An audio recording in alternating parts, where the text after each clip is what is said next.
데이터 세상 속으로 지난 한 주 사람들은 무엇을 검색했을까요? 구글 트렌드를 통해서 그 정답 알아보겠습니다. 지금 제 옆에는 박유진 아나운서 나와 있고요. 안녕하세요. 네, 안녕하세요. 오랜만이에요. 네. 또 이다임 아나운서도 나와 있습니다. 안녕하세요. 네. 세 분 오랜만에 듣게 되는 조합인 것 같아요. 자, 그럼 계속해서 5위 키워드부터 살펴보시죠.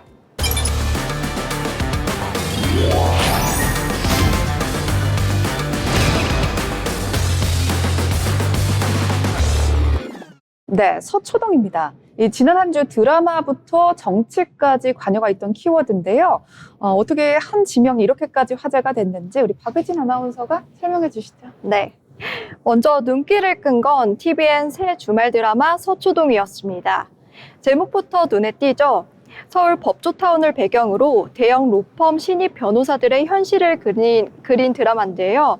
4회 만에 시청률 6.8%를 찍으며 빠르게 입소문을 타고 있습니다.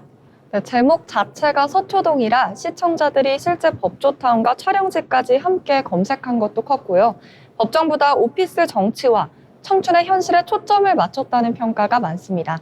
네, 그렇다면 이 서초동이라는 드라마 키워드 하나만으로 검색량이 10,000건을 넘어가지는 않았을 것 같은데 또 어떤 이슈가 있었나요? 네, 두 번째는 윤석열 전 대통령에 대한 영장 실질 심사와 그에 따른 맞불 집회입니다. 지난 7월 9일 서울중앙지법에서 윤 전 대통령의 구속 전 피의자 신문이 진행됐는데요. 서초동 일대, 특히 법원 앞에는 최대 4,000명 규모의 시위대가 모였습니다.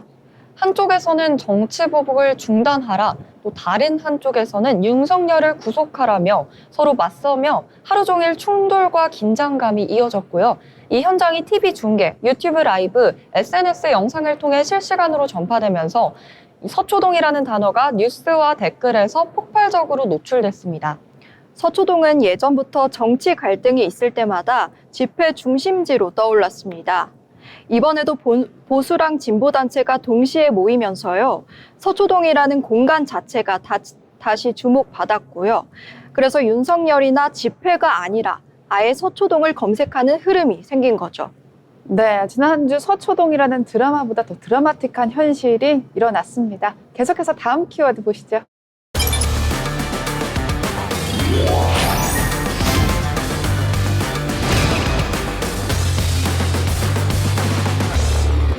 네, 폴드7입니다. 이 삼성전자가 지난 9일 새로운 신형 핸드폰 폴더블 폰을 공개한 직후에 다양한 반응이 쏟아졌습니다. 네, 삼성전자가 이번 언팩에서 갤럭시 Z 폴드 7이랑 플립 7을 공개했는데요. 특히 폴드 7은 접었을 때 두께 8.9mm, 무게 215g으로 역대급으로 얇고 가볍고요. 2억 화소 카메라에 갤럭시 S 울트라급 AI 성능도 들어갔습니다. 네, 이제는 AI까지 기본 사양인 시대가 온 것 같습니다. 게다가 이번엔 플립 7 FE 보급형 모델까지 추가돼서 가격 선택지도 넓어졌고요. 국내에선 사전 알림 신청만 16만 명을 넘겼다고 합니다. 네, 현재 아이폰의 최신 시리즈인 16 시리즈가 후면 화소가 4,800만밖에 안 되거든요. 그런데 삼성 핸드폰이 무려 2억 화소를 찍었습니다. 출시 전부터 반응이 뜨거웠던 이유 중에 하나가 또 마케팅을 이번에 굉장히 잘했다면서요. 네, 그렇습니다. 삼성전자가 공개한 틱톡, 인스타 광고가 호평을 받고 있는데요. 셔츠 줄무늬, LP판, 형광펜 등에서 폴드7이 튀어나오는 얇은 두께 강조 연출이 신선했고요. 특히 넷플릭스 1위 애니, K-팝 데몬 헌터스와의 콜라보도 주목받았습니다. 요괴 캐릭터 서씨의 세계 눈이 폴드7 카메라 렌즈로 자연스럽게 이어졌다는 설정입니다. 기존의 삼성 광고가 촌스럽다는 평가를 받아왔던 것과 달리 이번에는 감이 살아났다, 대기업 광고 제대로 한 느낌이라는 반응이 많았는데요. 제품 완성도와 광고가 잘 맞물리면서 소비자 반응은 더 긍정적으로 쏠렸습니다. 그런데 이 좋은 반응에도 불구하고 한편으로는 글로벌 판매에 문제가 생겼다라는 이야기도 있습니다. 결국 트럼프의 관세 정책 때문인데요. 현재 스마트폰은 관세가 0%지만 트럼프 전 대통령이 최소 25%의 관세 예고를 이야기하면서 미국 내 폴드7 가격이 원래는 굉장히 저렴한 걸로 먹혔단 말이죠. 거의 400만 원에 육박할 수도 있다라는 이야기가 있습니다. 네, 미국은 플래그십 모델이 가장 잘 팔리는 핵심 시장인데 이 가격 인상 우려가 현실이 되면 매출에도 적잖은 타격이 예상되죠. 애플도 트럼프 발언 이후 주가가 급락했던 전례가 있습니다. 네, 결국 이번 폴드 7 키워드는요, 기술 혁신, 마케팅 전략, 그리고 글로벌 시장 변수까지 얽힌 다층적인 키워드였습니다. 계속해서 다음 키워드 보시죠.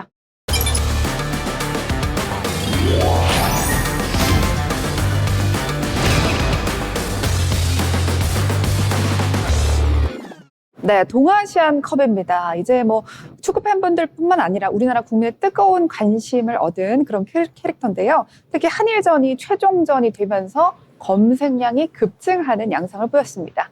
네, 동아시안컵은 2003년에 시작돼서 올해로 10번째인데요.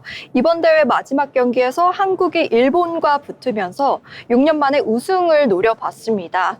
양국 모두 유럽파 없이 국내 리그 선수들로만 대표팀을 꾸렸다는 점이 특징이었는데요. 한국은 K리그 중심, 일본은 전원 J리거로 구성되었기 때문에 이번 경기는 국내파의 자존심 대결이라는 평가도 받습니다. 하지만 여러분 결과는 다들 아시겠지만 아쉽게도 우리나라가 이제 패배하게 되었는데요.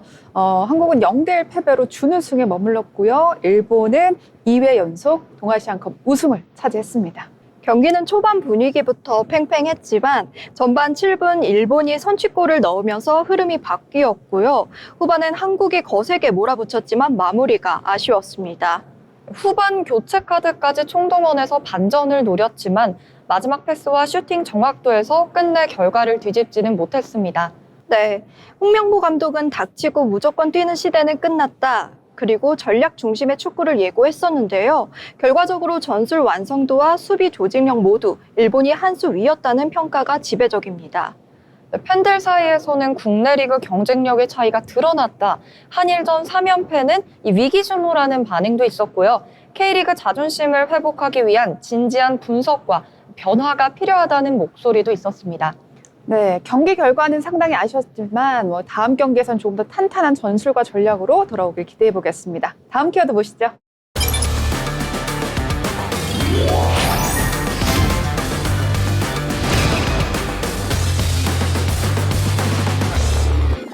네, 강선우입니다. 이재명 정부가 여가부 장관 후보로요, 강선우 의원을 지명하면서 검색량이 상위권에 올랐는데, 그런데 환영보다는 논란과 잡음이 조금 더 많습니다. 어떤 이야기일까요? 네, 강선우 후보자는 1978년 대구 출신으로요. 이화여대 영어교육과를 졸업하고 미국 위스콘신대에서 가족학 박사 학위를 받은 교육학자 출신입니다. 2006년 발달장애가 있는 딸을 위해 미국으로 건너간 사연이 알려지면서 복지 분야에서 꾸준히 활동해왔고요. 정치권엔 2016년 민주당 부대변인으로 본격 데뷔했습니다.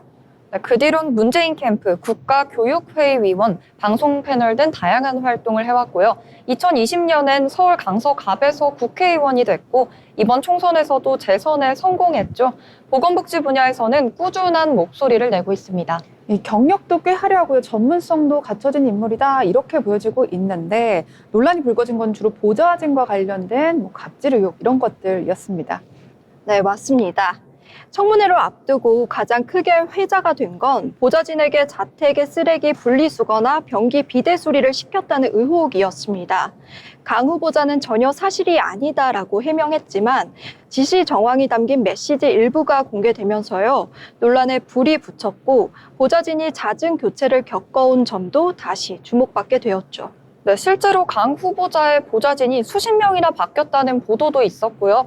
수시로 욕설을 들었다는 전직 보좌진의 폭로도 있었습니다.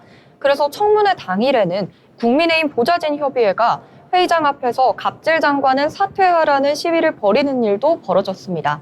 네, 청문회 시작도 쉽지 않았습니다. 여야 간 신경 공방전이 정말 날카롭게 이어졌고요. 개인 13분 만에 정회되기도 했습니다. 또 당일 강 후보자가 늦게 들어오는 바람에 노트북에 이런 키워드도 있었습니다. 갑질한 강선우 아웃 이런 문구를 보기도 했었어요. 네, 여당은 해당 문구를 문제 삼았고요. 결국 청문회는 개인 13분 만에 정회되는 해프닝이 벌어졌습니다. 이후 속개된 청문회에서 강 후보자는 논란에 대해 송구하다며 고개를 숙였고요. 앞으로 더 깊은 배려로 살아가겠다고 입장을 밝혔습니다. 네, 이 강 후보자에 대한 평가는 여러분 엇갈리고 있습니다. 장애인 가족으로서 삶과 복지에 대한 전문성은 높이 사는 반면에 보좌진 갑질 의혹이나 청문회에서 늦는 등의 태도에 대해서는 상당히 날선 비판이 있는 상황이죠. 앞으로의 행보가 주목되는 부분입니다. 자, 계속해서 다음 키워드 보시죠.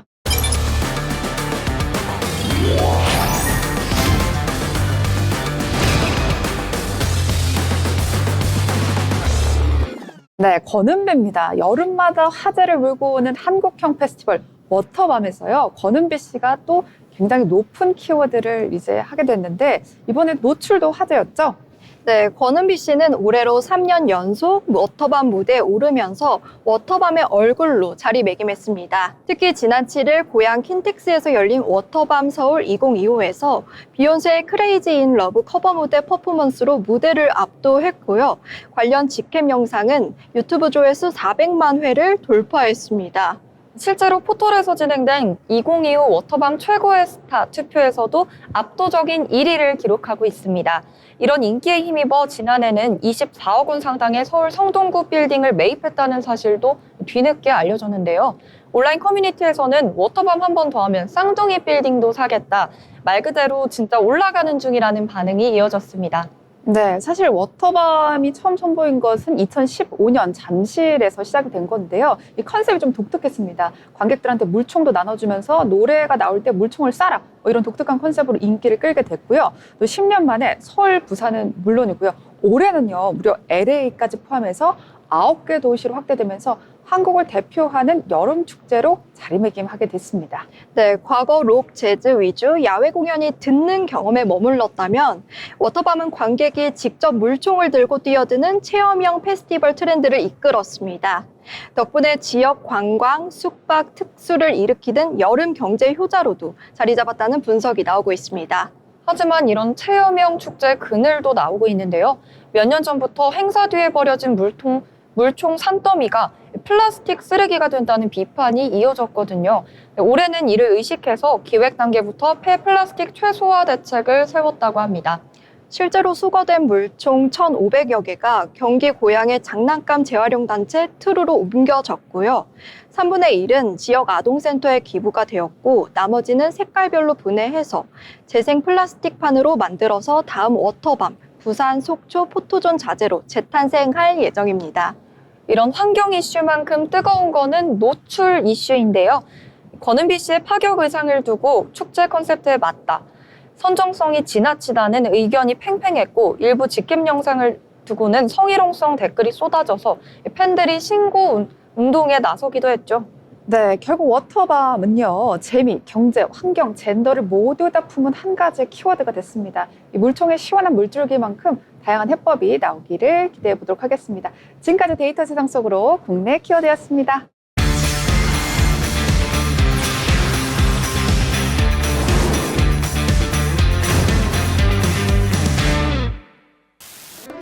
여기 똑똑한 개와 소녀가 있습니다. 소녀의 아빠는 퇴근 전에 숙제를 끝내라고 이야기를 했죠. 갑자기 강아지가 벌떡 일어나면서 공부해라 라는 신호를 보내는데요. 어머머, 아이의 부모님이 곧 집에 들어왔습니다. 덕분에 오늘도 아이는 혼나지 않았네요. 또 다른 날, 이번엔 소파에서 TV를 보고 있던 강아지가 갑자기 짖기 시작하는데요. 공부하기 싫은 아이는 마지못해서 아이고 의자에 안 들어가죠. 그리고선 가방을 열게 되죠. 결국에 세포트와 치닥거리며 장난을 치는 우리 아이. 강아지는 아이의 좋은 친구이자 보호자 역할을 톡톡히 해내고 있습니다.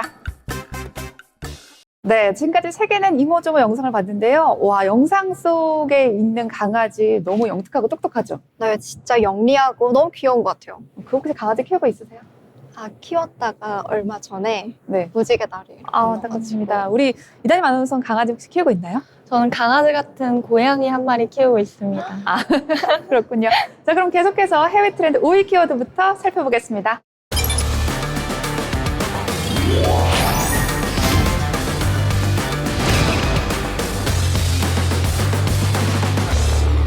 네, 5위 키워드 그룹입니다. 테슬라의 최고 경영자이자 인공지능 기업인 xAI의 대표 일론 머스크가요, 지난 9일 AI 모델인 그룹4를 공개했습니다. 이 머스크가 이렇게 얘기했어요. 우리 그룹4는 웬만한 대학원생보다 더 똑똑하다. 네, 맞습니다. 그룹4는 이미지와 음성을 통해 사용자와 AI 간의 풍부한 대화까지 보장하는 AI인데요. 머스크는 이런 XAI의 기업 가치를 무려 최대 2천억 달러, 우리 돈 약 275조 9천억 원으로 잡고 설정했습니다. 현재 자본 확보를 위해서 스페이스X에 자금 20억 달러를 끌어다가 투자한 사실이 밝혀지며 화제가 됐습니다. 네, 일론 머스크는 테슬라 주주들에게 XAI에 대한 투자 여부를 두고 투표를 진행할 거라고 했는데요. XAI는 치열한 AI 개발 시장에서 조금 뒤처졌다는 평가도 있었습니다. 그런데요, 일론 머스크가 그룹4를 가장 똑똑하고 진실함을 추구하는 AI 챗봇이다라고 이야기한 직후에 어떤 논란이 있었다고 들었습니다. 이 사용자에게 부적절한 응답을 했었다면서요? 네, 최근 그룹이 유대인을 학살한 독일 아돌프 히틀러를 찬양하고 유대인을 비난하는 내용의 글을 잇따라 올려 비판을 받은 건데요. 사용자들은 그룹4가 민감한 주제에 대해 편향된 관점을 드러내면서요. 이것이 머스크의 개인적인 견해를 반영한 것 같다는 지적이 나왔습니다. 이에 XAI는 시스템 업데이트 결함이 문제의 원인이었다며 공식적으로 사과했습니다. 네, 앞으로 그룹4가 그 명성에 부응할 수 있을 만큼 진실성과 소통 측면에서 얼마나 강한 장점을 갖고 있을지 큐츠가 주목됩니다. 계속해서 다음 키워드 보시죠.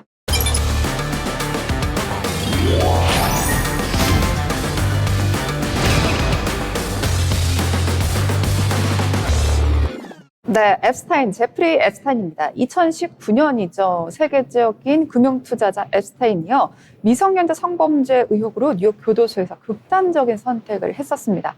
그런데 최근 앱스타인 죽음에 이 트럼프 대통령이 연관되어 있다라는 루머가 돌기 시작하면서 또다시 상위 키워드를 차지했네요.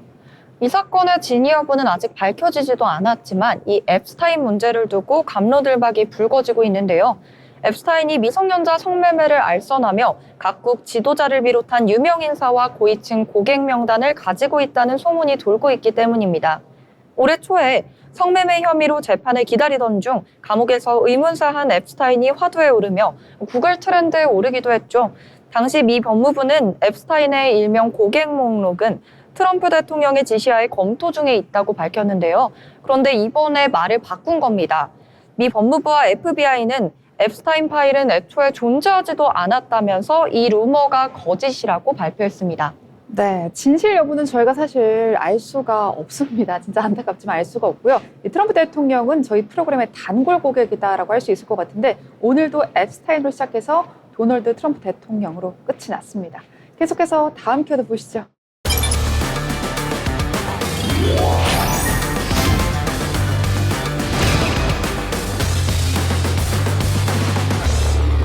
네, 3위 키워드 오지 오스본입니다. 헤비메탈의 살아있는 전설이다라고 할 수 있을 것 같은데요. 파킨슨병과 싸우고 있는 오지 오스본이 지난 5일이죠. 자신의 고향 영국 버밍엄에서 생애 마지막 공연을 펼쳤습니다.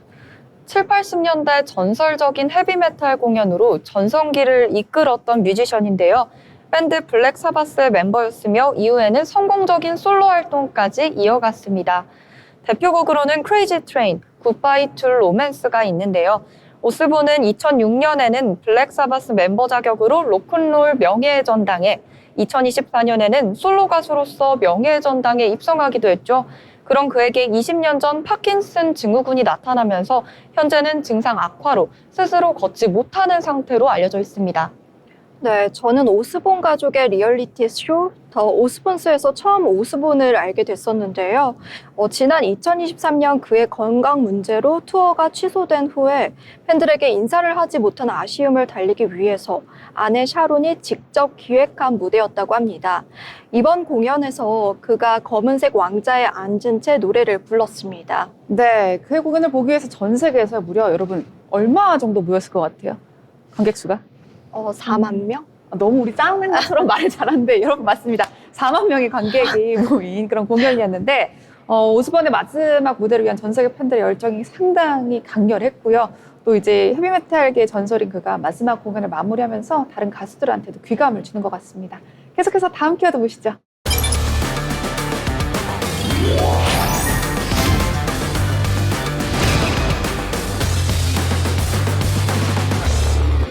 네, 슈퍼맨입니다. 개봉 첫 주에 무려 흥행 수익이 1억 달러를 넘어가는 엄청난 수익을 보이고 있다고요?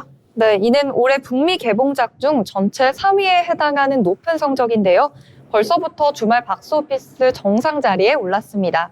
감독인 제임스 건은 팬들에게 감사를 표현하며 이번 영화는 보다 사람에게 집중해 따뜻하고 희망적인 메시지를 전달하려 했다고 밝혔습니다. 지난 슈퍼맨 시리즈와는 다르게 세계관과 규모가 아닌 인물의 감정의 이야기가 힘을 핵심적으로 다뤘다는 점인데요.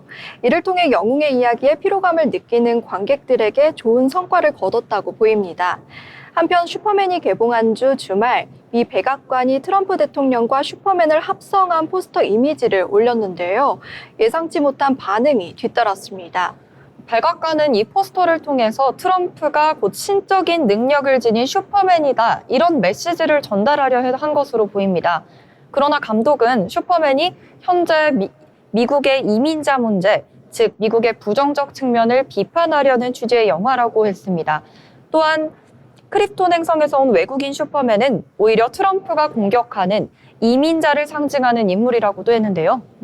그렇군요. 백악관의 의도와 감독의 의도가 100% 엇갈렸다라고 볼 수 있을 것 같은데, 미국에서는 영화 내 빌런들을 일론 머스크 혹은 푸틴 러시아 대통령의 현실 인물을 상징한다, 이런 식의 분석들도 있습니다만, 미국의 가치를 상징하는 가장 상징적으로 보여주는 슈퍼맨 영화에서 현재 미국의 정치 상황의 다양한 면모가 녹아난 것 같습니다. 네, 보수층에서는 감독이 슈퍼맨이 아닌 슈퍼워크를 만들어 놓았다는 비판이 쏟아지고 있기도 합니다. 여기서 워크는 깨어있다는 뜻으로 주로 바이든 정부 시절 과도한 정치적 올바름을 추구하던 걸 조롱하는 의미로 사용됐는데요. 이렇게 영화와 미국의 정치적 현실을 겹쳐보면서 영화는 더욱 많은 사람들의 관심과 주목을 받고 있습니다. 네, 히어로물의 정석이던 슈퍼맨이 이제는 현실을 고증하는 그런 영화가 됐습니다. 슈퍼맨이 슈퍼히어로의 영화의 어떤 전성기를 다시 끌어올 수 있을지 궁금합니다. 계속해서 다음 기회도 보시죠.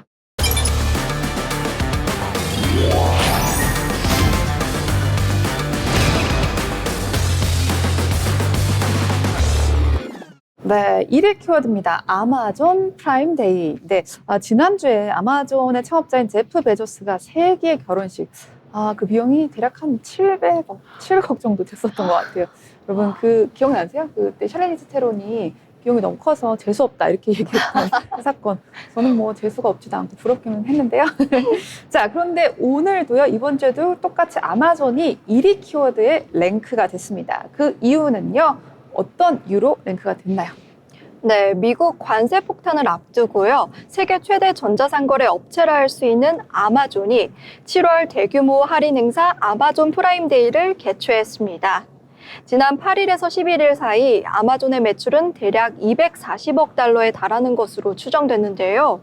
이런 소비와 매출의 급등은 무역 긴장이 고조되고 트럼프 정부가 예고한 상호 관세 부과 시기인 8월 1일에 가까워지면서 소비자와 기업의 불안함에서 비롯된 거라고 알 수 있습니다. 네, 아마존 주가는 매출 기대감을 반영해 상승세를 보였습니다. 프라임데이 첫날 아마존의 주가는 0.34%가 상승했고, 모건 스탠리는 아마존 목표 주가를 250달러에서 300달러로 상향 조정했습니다. 프라임데이 아마존의 매출은 142억 달러였는데요. 이는 지난해보다 약 30%나 증가한 수치입니다. 네, 우리나라 국내에서도 아마존데이 프라임으로 인해서 매출이 상승한 기업들이 있다면서요?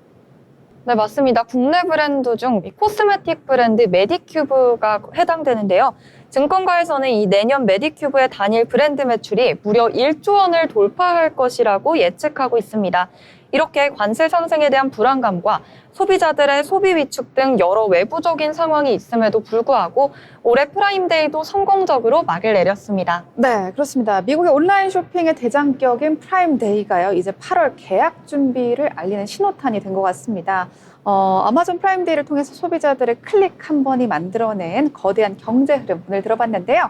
그룹부터 아마존까지 기술과 문화 그리고 소비가 세계 데이터에 어떻게 얽혀 있는지를 알아보는 그런 시간이었습니다. 여러분, 데이터는요, 지금 이 시대를 살아가는 사람들의 선택과 관심이 무엇인지 보여주는 것 같습니다. 다음 시간에도 깊이 있는 정보로 들어오도록 하겠습니다. 고맙습니다.